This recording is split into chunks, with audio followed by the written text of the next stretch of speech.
We made this feature-length documentary about this gigantic world of government secrecy that nobody's ever seen and hardly heard of, but sits underneath our democracy and tugs at it in ways that we can hardly imagine.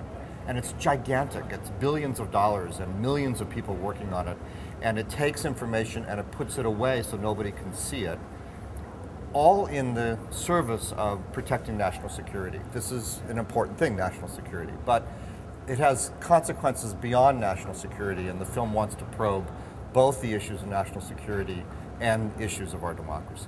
What we were interested in doing is to not only depict this world in the way that power gets concentrated in the executive branch and the struggles over court cases and the experience of working in secret, but also to evoke the world, to find a way expressively through the way it's filmed, through the way we use light and dark. We filmed it all on a sound stage that's cut off from the real world with rear projected images that sort of evoke something of the world that each of these people that we filmed lives in, whether they're counterterrorism and secret agents or analysts in the CIA or critics of the secrecy system or journalists who are struggling to sort of crack into the secret world and discuss it.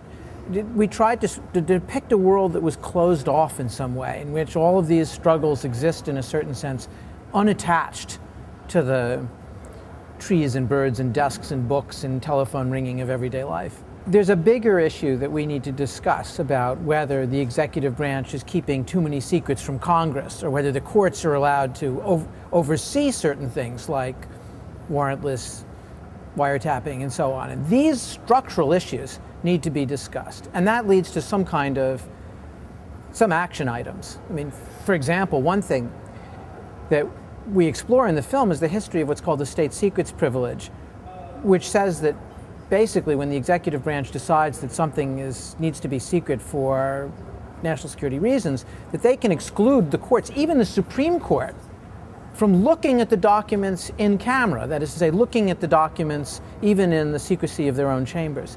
And that seems to us a problem and something that needs to be reopened. And now we see the first glimmer of exploration of reopening that on the Hill. We do hope that that's something that people could be alert to. We need secrets, but we must have them overseen. If we don't have some balance of powers between the executive and the courts and the legislature and the public, it's not going to work. This idea of posing a meditation versus an action call to arms sort of film is a kind of duality that we wanted to avoid in any case, both at the level of, I think when we started the film we thought maybe there's too many secrets, and we posed the question in our own minds in this rather binary way, that maybe there's too many secrets, that it's one or the other. And over the course of making the film, it seemed more complex than that and more interesting than that, and we wanted to make a film which reflected that complexity, and also that did get people to think deeply about the problems. I'm also a professor at Harvard. Okay. Though I do filmmaking, so it's like one of these binaries also.